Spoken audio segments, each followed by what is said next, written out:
tumors. Lung cancer. It is the most frequently diagnosed major cancer in the world.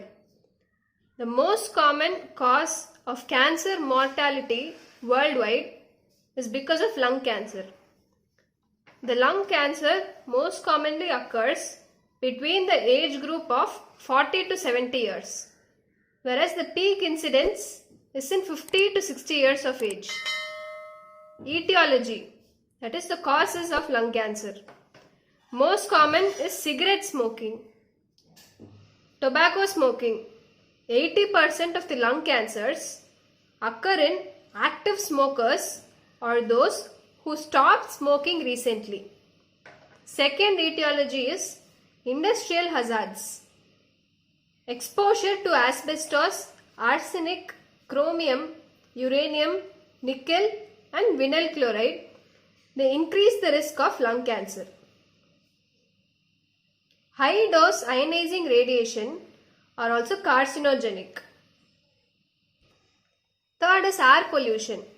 The air pollution adds to the risk in those who smoke, that is active smokers, or those who are exposed to second-hand smoke, that is passive smokers. So this adds to the risk of smoking.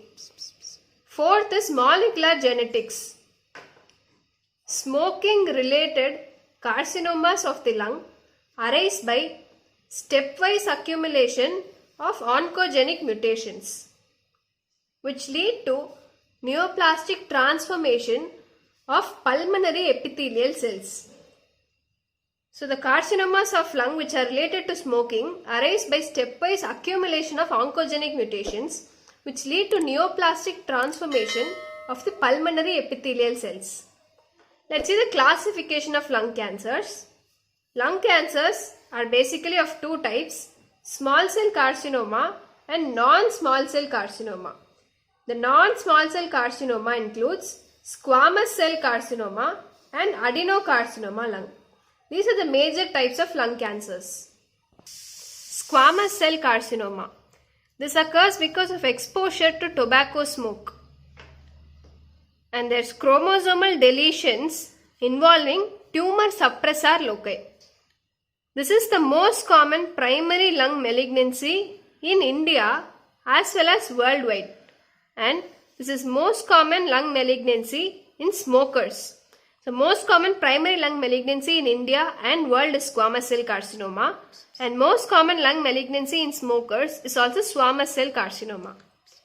The molecular markers of squamous cell carcinoma lung are P53, which is situated in chromosome 17p13, RB gene chromosome 13q14, and most importantly CDKN2A gene mutation.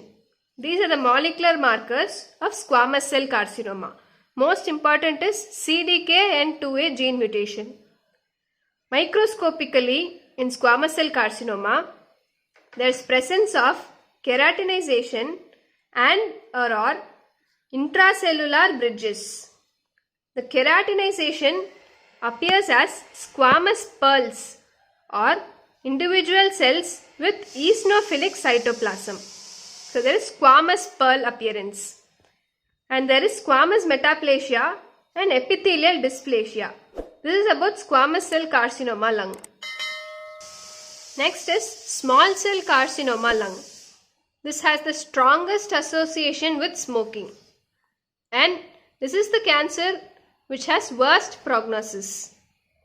The molecular markers of small cell carcinoma lung are P53, chromosome 17p13, RB gene on chromosome 13q14, same as squamous cell carcinoma, and the main here is L-MYC mutation. Microscopically, the two important features in small cell carcinoma lung are, first is nuclear molding, which appears like this. All the nuclei are molded together, but there is no overlapping. Second is Azzopardi effect, which is nothing but basophilic staining of the vessel wall and entrapment of nuclear material. which gives the basophilic staining of the vessel wall. All these lead to tumor necrosis. So Azzopardi effect, there is basophilic staining of the vessel wall. These are the important points about small cell carcinoma lung. Next is adenocarcinoma lung. This is marked by oncogenic gain of function mutations involving the components of growth factor receptor signaling pathways. The adenocarcinoma lung is the most common primary lung malignancy in the Western countries, and this is more common in females and non-smokers. And the adenocarcinoma lung is the most common malignancy associated with asbestosis. But the most specific malignancy associated with asbestosis is mesothelioma. The molecular markers of adenocarcinoma lung. In tyrosine kinase pathway, the markers are EGFR. The subtype is ERBB1. This is very important. And the others are ALK, MET and RET. In non-tyrosine kinase pathway, the markers are KRAS gene mutation. And the important marker in primary adenocarcinoma lung is thyroid transcription factor 1. This is the most important marker in primary adenocarcinoma lung. Microscopically, in electron microscope, there is appearance of short, plump microvilli, characteristic of adenocarcinoma lung. In light microscopy, it varies from well differentiated tumors with obvious glandular elements to papillary lesions with mucin producing glands and cells. This is the microscopy of adenocarcinoma lung. The most common malignancy of the lung is metastasis, not primary adenocarcinoma.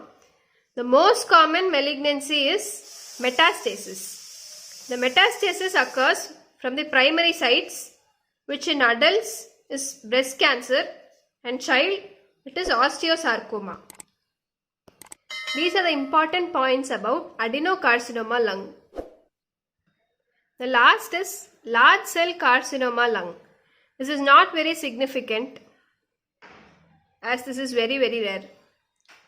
Here there is undifferentiated malignant epithelial tumor which lacks cytologic features of other forms of lung cancers like squamous, adenocarcinoma or small cell carcinoma. Here the cells have large nuclei with prominent nucleoli. The nucleoli is very prominent and there is moderate amount of cytoplasm. This is a structure of large cell. And the large cell carcinoma is a diagnosis of exclusion. That is, if all the other three cancers are negative, then it can be large cell carcinoma lung. So that is all about large cell carcinoma. So the four main carcinomas of lung are squamous cell carcinoma, small cell carcinoma, adenocarcinoma. These are the most important, and large cell carcinoma, which is a diagnosis of exclusion. This is about lung tumors.